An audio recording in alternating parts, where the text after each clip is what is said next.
I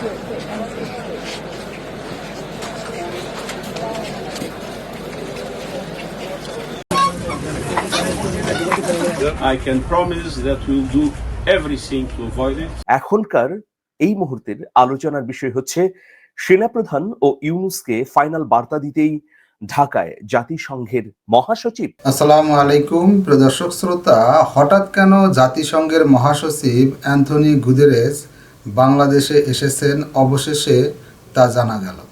doctor Yunus এবং সেনাপ্রধানকে এবার কঠিন বার্তা দিতেই এসেছেন জাতিসংঘের মহাসচিব। এবার বিপদে পড়বে শেখ হাসিনা এবং ভারতের প্রধানমন্ত্রী নরেন্দ্র মোদী। চলুন ভিডিওতে বিস্তারিত দেখে আসি। মুহূর্তের আলোচনার বিষয় হচ্ছে সেনাপ্রধান ও ইউনূসকে ফাইনাল বার্তা দিতেই ঢাকায় জাতিসংঘের মহাসচিব। একটা প্রশ্নবোধক চিহ্ন আছে শেষে।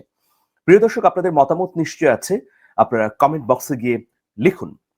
2018 সালে জাতিসংঘের মহাসচিব অ্যান্তনিও গুতেরেস ঢাকায় এসেছিলেন। সেই সফরকে সামনে রেখে মিডিয়ায় ব্যাপক হাইপ উঠেছিল। সেই সফরের লক্ষ্য, উদ্দেশ্য এবং সফরকে ঘিরে 1 মাস ধরে বাংলাদেশের টেলিভিশন চ্যানেলগুলো নানা ধরনের বিশেষ প্রতিবেদন প্রকাশ করেছে। কিন্তু এবার জাতিসংঘের মহাসচিবের এই সফরকে ঘিরে গণমাধ্যমে কোনো বিশেষ রিপোর্ট নেই, আলাদা আলোচনা নেই, মানে একদম কবরের নিস্তব্ধতা। যাই হোক, এটা নিয়ে আমার কোনো আপত্তি নেই। আমার আপত্তির প্রশ্ন হচ্ছে যে ধরনের মর্যাদা পাওয়ার কথা ছিল গণমাধ্যমে জাতিসংঘের মহাসচিবের এই সফরটি, সেটা পায়নি। যাদের করার কথা ছিল বা নজরদারি করে গণমাধ্যমে এই বিষয়গুলো আনার প্রয়োজন ছিল, তাদের সম্ভবত ব্যর্থতা আছে। এই ব্যর্থতা ব্যক্তিগতভাবে আমার নয়, কারণ আমি সরকারের কোনো ধরনের কর্মকাণ্ডের সঙ্গে যুক্ত নই, একজন সাধারণ মানুষ এবং একজন সাধারণ সাংবাদিক। যাই হোক প্রিয় দর্শক, 7 বছর পর জাতিসংঘের মহাসচিব আবারও বাংলাদেশে এলেন অন্তর্বর্তী সরকারের প্রধান উপদেষ্টা ডক্টর মোহাম্মদ ইউনূসের আমন্ত্রণে।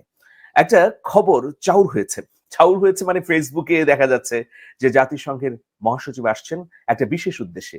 কি উদ্দেশ্য? তিনি সেনাপ্রধান জেনারেল ওয়াকারুজ্জামানের কাছে শেখ হাসিনার পদত্যাগের যে পত্রটি সেটি দেখতে চাইবেন। যদি ওয়াকারুজ্জামান সেই পত্রটি দেখাতে না পারেন, তাহলে সেনাপ্রধান এবং সেনাবাহিনীর উপর নিষেধাজ্ঞা দেওয়া হবে। পাশাপাশি ডক্টর মোহাম্মদ ইউনূসের অন্তর্বর্তী সরকারকে অপসারণ করে সেই স্থলে শেখ হাসিনাকে পুনঃস্থাপন করা হবে। এই ধরনের প্রচার নিশ্চয়ই আপনারাও দেখেছেন। এই প্রচারের উদ্দেশ্য কি বা এই প্রচারের সত্যাসত্য কি, সেটা নিয়েও আলোচনা করব। এই মুহূর্তে জাতিসংঘের মহাসচিব বাংলাদেশে আসা মানে বাংলাদেশের গণ অভ্যুত্থান পরবর্তী অন্তর্বর্তী সরকারকে সমর্থন করা। আজকে জাতিসংঘের মহাসচিব অ্যান্তনিও গুতেরেস তিনি প্রতীকী রোজা রেখেছেন।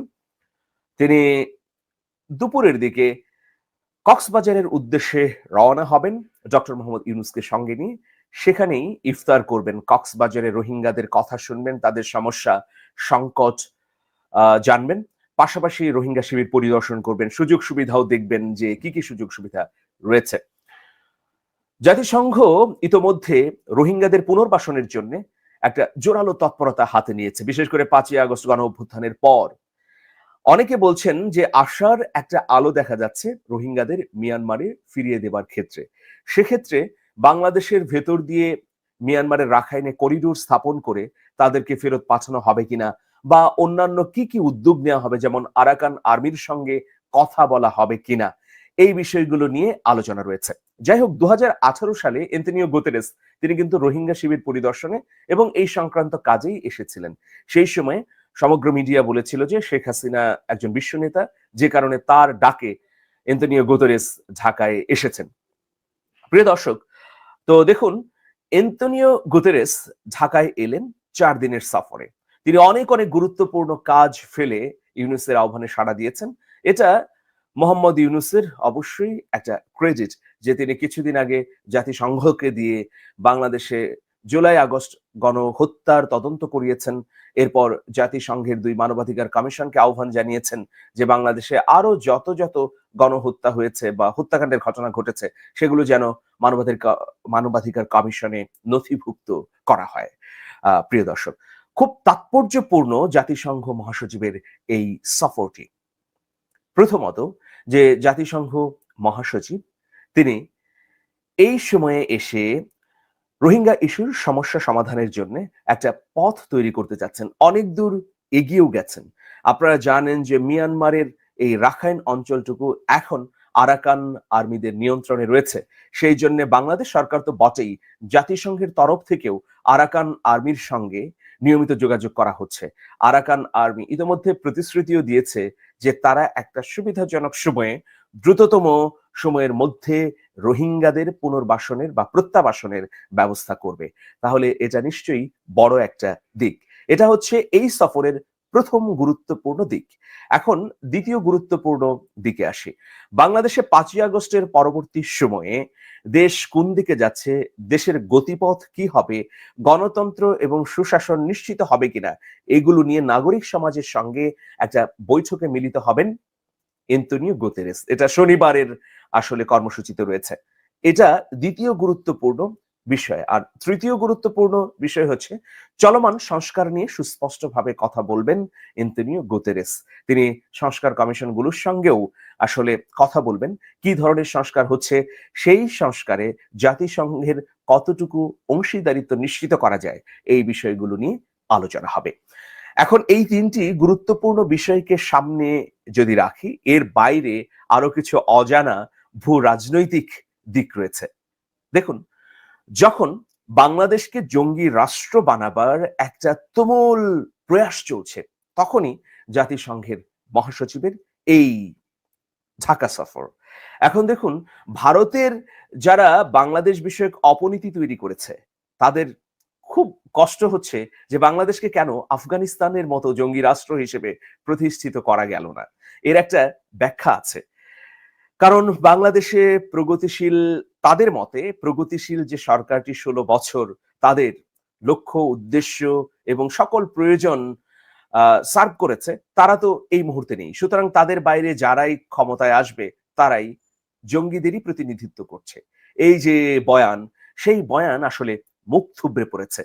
এক্ষেত্রে ভারতের অপনীতি প্রণয়নকারীরা আসলে প্র্যাগমেটিক কর্মপন্থা তৈরি করতে পারেননি। তারা আসলে বোঝেননি যে 5ই আগস্ট গণ অভ্যুত্থানের পর ডক্টর ইউনূসের নেতৃত্বে কি ধরনের পরিবর্তন এবং গতিপথ তৈরি হতে পারে বাংলাদেশে। তো যাই হোক, জঙ্গি রাষ্ট্রের তকমা না দিতে পেরে নানা ধরনের ফন্দি ফিকির আমরা দেখছি তাদের মধ্যে। এখন দেখুন, স্টারলিং বাংলাদেশে আসবে। স্বাভাবিকভাবেই ডেমোক্রেটদের সঙ্গে যেহেতু ডক্টর ইউনূসের ভালো সম্পর্ক ছিল, তো ডেমোক্রেটরা তো এখন ক্ষমতায় নেই, মার্কিন যুক্তরাষ্ট্রের ক্ষমতায় এসেছেন রিপাবলিকান ডোনাল্ড ট্রাম্প। তো ডোনাল্ড ট্রাম্পের সঙ্গে সম্পর্ক স্বাভাবিক হবার কথা ছিল না মোহাম্মদ ইউনূসের, কিন্তু এর মধ্যে একটা চমৎকার সুযোগ পেয়ে গেলেন। ইলন মাস্ককে কাছে টানলেন ইউনূস, কাছে টানলেন ট্রাম্প। ট্রাম্পের ডিপ স্টেট এই মুহূর্তে ইলন মাস্ক, কারণ ইলন মাস্ককে দিয়ে ট্রাম্পের প্রশাসন সফল হতে চাইছে। তো ইলন মাস্কের সঙ্গে আগে থেকেই পরিচয় এবং সম্পর্কের জায়গা তৈরি করাই ছিল ডক্টর ইউনূসের। ফলে এই যে ইলন মাস্ক এখন স্টারলিংক ইন্টারনেট সেবা বাংলাদেশে দিচ্ছে, এটাও একটা অভাবনীয় দিক। প্রিয় দর্শক, স্টারলিংক নিয়ে যারা সমালোচনা করছেন, মতামত দিচ্ছেন যে স্টারলিংক আসলে ইন্টারনেটের ব্যয়ভার বেড়ে যাবে, তারা কিন্তু অধিকাংশই ভারতের অপনীতির সমর্থক। তো এই ভারতের অপনীতির যারা সমর্থক, তাদের জানা থাকা প্রয়োজন যে একই সময়ে ভারতেও স্টারলিং সেবার কার্যক্রম উন্মুক্ত হচ্ছে। মানে বাংলাদেশের সঙ্গে যেমন হচ্ছে, একইভাবে ভারতেও হচ্ছে। কারণ ভারত দীর্ঘদিন ধরে স্টারলিং সেবা আনার জন্য চেষ্টা করছিল। ইলন মাস্ক চিন্তা করলেন যে যেহেতু বাংলাদেশে আমরা এই সেবা দেব, সুতরাং ভারতকে কেন বঞ্চিত করব, ভারতকেও দেই। এ কারণেই আমি বলবো যে যারা সমালোচনা করছেন, তারা তো ভারতের ওই বাংলাদেশ জঙ্গি রাষ্ট্র এই বয়ানের অনুসারী আর কি। তো তাদের জানা থাকা দরকার এই তথ্যটি। প্রিয় দর্শক, তো আমরা যেটা দেখছি যে ইউনূসের সঙ্গে, মানে অন্তর্বর্তী সরকারের প্রধানের সঙ্গে সেনাবাহিনী প্রধান জেনারেল ওয়াকারুজ্জামানের একটা কৃত্রিম দ্বন্দ্ব তৈরি করা হচ্ছে। কেন জানেন? যে এই দ্বন্দ্ব তৈরি করার মূল টার্গেট কিন্তু জেনারেল ওয়াকারুজ্জামান বা ইউনূস নন। এটার মূল টার্গেট হচ্ছে ইনস্টিটিউট হিসেবে সেনাবাহিনীকে ধ্বংস করা। আমাদের স্বাধীনতা, সার্বভৌমত্ব রক্ষার অতন্দ্র প্রহরী এই সেনাবাহিনী। এখন সেনাবাহিনীকে যদি নানাভাবে বিতর্কিত করা যায়, তাহলে এর ফলাফল বা এর সুবিধা কার পক্ষে যাবে সেটা আমরা নিশ্চয়ই বুঝতে পারছি সেটা কোনোভাবেই বাংলাদেশের পক্ষে যাবে না। ওই যে কথা আছে না, নাক কেটে হলেও যাত্রা ভঙ্গ করব। তো একটা গল্প আমি আপনাদেরকে বলতে চাই যে একটা জিন এসে দুজন ব্যক্তিকে বলল যে তোমরা কি চাও আমার কাছে, যা চাইবে তাই পাবে, তবে প্রথম জন যা চাইবে দ্বিতীয় জন তার দ্বিগুণ পাবে। তো ঘন্টাব্যাপী দুইজন মানে একে অপরকে বলল যে তুমি আগে চাও, তুমি আগে চাও। তো কেউই আর আগে চাইলো না। কেন আগে চাইলো না? যিনি আগে চাইবেন ডাবল পাবেন তার দ্বিতীয় জন, সেই জন্য কেউ চাইলো না যে আমার সাথে যিনি আছে সে বেশি লাভবান হোক। শেষমেশ এই দুইজন মারামারি কাটাকাটি করতে করতে কি সিদ্ধান্ত নিল জানেন? প্রথম একজন সিদ্ধান্ত নিল যে আমার একটা হাত, একটা পা, একটা চোখ নষ্ট করে দাও। তার মানে আমার একটা হাত, একটা পা, একটা চোখ নষ্ট হয়ে গেলে বাকি আমার পাশে যে আছে তার দুটো করেই নষ্ট হবে। এই যে প্রতিহিংসা, এই প্রতিহিংসাই আমরা দেখতে পাচ্ছি। তার মানে হচ্ছে আমি আমার ক্ষতি করে হলেও অন্যের বড় ক্ষতি করব, সেটাই তো দেখা যাচ্ছে। তো জাতিসংঘের মহাসচিবের এই আগমনের মধ্য দিয়ে যে ধরনের খবর চাউর করা হচ্ছে, যে গুজব গুঞ্জন, এগুলো আসলে একেবারেই ডাহা গুজব, ডাহা গুঞ্জন। আরো কিছু তথ্য আপনাদেরকে দিয়ে যেতে চাই যে এই সফরটি এমন সময়ে করলেন যখন মোহাম্মদ ইউনূস চীন এবং জাপান সফর করবেন। মানে 26শে মার্চ তিনি চীনে যাবেন, এর পরপরই তিনি জাপান যাবেন। তার মানে বাংলাদেশের সামনে অভূতপূর্ব কিছু দুয়ার উন্মোচিত হচ্ছে। অনেক অনেক ব্যর্থতা রয়েছে এই অন্তর্বর্তী সরকারের, কিন্তু একা ব্যক্তি ডক্টর মোহাম্মদ ইউনূস তার ইমেজে যে কাজগুলো করছেন এটা অত্যন্ত প্রশংসনীয় ব্যাপার, প্রিয় দর্শক। সেই জন্য আমরা সাধুবাদ জানাতে চাই। আর এর আগে আমি আমার আলোচনায় বলেছিলাম যে অপপ্রচারের বিরুদ্ধে যথাযথ কর্মতৎপর হতে পারছে না। এই কন্টেন্ট করার পরের দিনই দেখলাম যে পররাষ্ট্র মন্ত্রণালয় থেকে ভারতের অপপ্রচারগুলো এক একটি করে ধরে ধরে জবাব দেওয়া হচ্ছে। ভালো, আমাদের মতো যারা নাগরিক হিসেবে কাজ করেন, যারা সচেতন করেন বিভিন্ন মহলকে, তাদের কথা যদি এই সরকার শোনে তাহলে সেটা অবশ্যই আশাবাদের বলেই মনে করি। এখন এই যে চীন সফর, তার পরপরই হচ্ছে জাপান সফর। এই দুটো সফরের মধ্য দিয়েই কিন্তু অসংখ্য অর্থনৈতিক চুক্তি হবে। এই চুক্তিগুলো বাংলাদেশের অগ্রগতির ক্ষেত্রে একটা বুনিয়াদ তৈরি করবে বলে সংশ্লিষ্ট বিশ্লেষকরা মনে করছেন, প্রিয় দর্শক। সেই জন্য আমি বলবো যে তাৎপর্যপূর্ণ সময় যাচ্ছে। এই সময়টাতে যদি বাংলাদেশ তার সোজা পথে চলতে পারে তাহলে একটা নতুন রাস্তায় আমরা পা দিতে পারবো, প্রিয় দর্শক। তো এইরকম একটা সময়ে জাতিসংঘের পক্ষ থেকেও সংস্কার কার্যক্রমের উপর খুবই গুরুত্ব দেওয়া হচ্ছে। কারণ সামনের দিনে নির্বাচন, সুশাসন, অন্যান্য সকল রাষ্ট্রীয় এবং সাংবিধানিক প্রতিষ্ঠানগুলোতে কি কি পরিবর্তন আসবে এটা নির্ভর করছে সংস্কারের উপর। আপনারা জানেন যে 6টি সংস্কার কমিশন হয়েছে। সেই 6টি সংস্কার কমিশন যদি পরিপূর্ণভাবে তাদের প্রস্তাবনাগুলো বাস্তবায়ন করতে পারে তাহলে এটা বড় ধরনের একটা ইতিবাচক দিক হবে, জাতি হিসেবে আমরাও এগিয়ে যেতে পারবো। ধরুন আমি ছোট্ট একটা বিষয় বলি যে যদি বাংলাদেশে এই বিধিটি প্রকৃত অর্থেই চালু হতে পারে যে দুবারের বেশি প্রধানমন্ত্রী নির্বাচিত হবেন না, দুবারের বেশি যদি না হন তাহলে কিন্তু ক্ষমতার প্রতি যে অব্যাহত বা সীমাহীন লোভ সেটা কমে যাবে। এবং এই কমাটা শুধু উপরের দিকে না, এটার একটা দৃশ্যমান লাভ আমরা একেবারে তৃণমূল পর্যায়ে দেখব। আমরা আসলে যেন তেন ভাবে ক্ষমতা ধরে রাখতে চাই, ক্ষমতায় কেউ একবার গেলে তা আসলে ছাড়তেই চায় না। মানে ক্ষমতার চেয়ারের সঙ্গে আমাদের শরীর এমন ভাবে সুপার গ্লু দিয়ে লাগিয়ে রাখা হয় যে মানে টেনে ছিঁড়ে আসলে আলাদা করা যায় না। তো এইরকম একটা পরিস্থিতিতে যখন এই ধরনের শৃঙ্খলা প্রতিষ্ঠিত হবে সংস্কারের মাধ্যমে রাষ্ট্রের বিভিন্ন প্রতিষ্ঠানে, তখন তার একটা সুফল সাধারণ জনগণ পেয়ে যাবে। অবাক একটা ব্যাপার যে এবার এই মাসে যারা বিদ্যুৎ বিল পেয়েছেন, আমি খুব অবাক ভাবেই লক্ষ্য করলাম যে আমার বিদ্যুৎ বিল, আমার দুটো জায়গায় বিদ্যুৎ বিল দেখলাম। একটা হচ্ছে 1800 টাকা আর অন্য আরেকটি বাসায় সেটি 1100 টাকা। মানে গত কয়েক বছরের মধ্যে সর্বনিম্ন বিদ্যুৎ বিল এসেছে এই রমজানে। তো এটাও নিঃসন্দেহে ইতিবাচক। আমি বিলটি আপনারা চাইলে দেখাতে পারবো। তো এটা আসলে কি জন্য হলো? এটা কি আসলে বিদ্যুৎ অফিসে ঘুষ দুর্নীতি হচ্ছে না এখন, বা তুলনামূলক কম হচ্ছে সেই কারণে কিনা, সেটি আমি তদন্ত করিনি বা সেই বিষয়ে আসলে বিস্তারিত জানিনি। তবে এটা তো আশার দিকই। যেটা সত্য সেটাই বলতে চাই, সাদার চোখে বলতে চাই।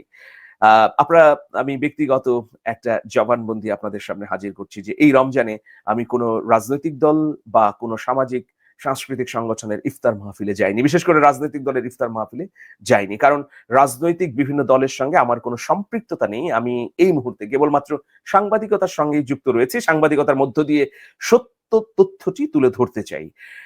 এই সত্য তথ্য তুলে ধরতে গিয়ে কারো প্রতি কিছুটা দয়া দেখানো, কারো প্রতি বিদ্বেষ পোষণ করা, সেটা করতে চাই না। যা সত্য সেটি যদি তুলে ধরতে পারি এবং সেটি যদি আসলে প্রকৃত অর্থেই পারা যায়, তাহলেই সমাজের জন্য কল্যাণকর। সবসময় জনগণ সংশ্লিষ্ট থাকা, জনগণের ভাবনাটাই ভাবা, এটা তখনই ভাবা যাবে যখন আপনি কোনো রাজনৈতিক দল বা সরকারের কাছ থেকে সুযোগ সুবিধা না নেবেন। আপনারা সবাই আমার জন্য দোয়া করবেন যেন আমি কোনো রাজনৈতিক দল এবং রাষ্ট্রের পক্ষ থেকে সুযোগ সুবিধা কখনো নেবার মতো লোভ না দেখাই। ভালো থাকবেন, সবার জন্য নিরন্তর শুভেচ্ছা। আল্লাহ হাফেজ। অ্যান্থনি গুদেরেসকে নিয়ে আমিরুল মোমিনিন মানিক ভাই যে তথ্য দিয়েছেন, তার পরিপ্রেক্ষিতে আপনার কোনো মন্তব্য থাকলে লিখতে পারেন কমেন্ট বক্সে। আজকে এই পর্যন্তই। আল্লাহ হাফেজ।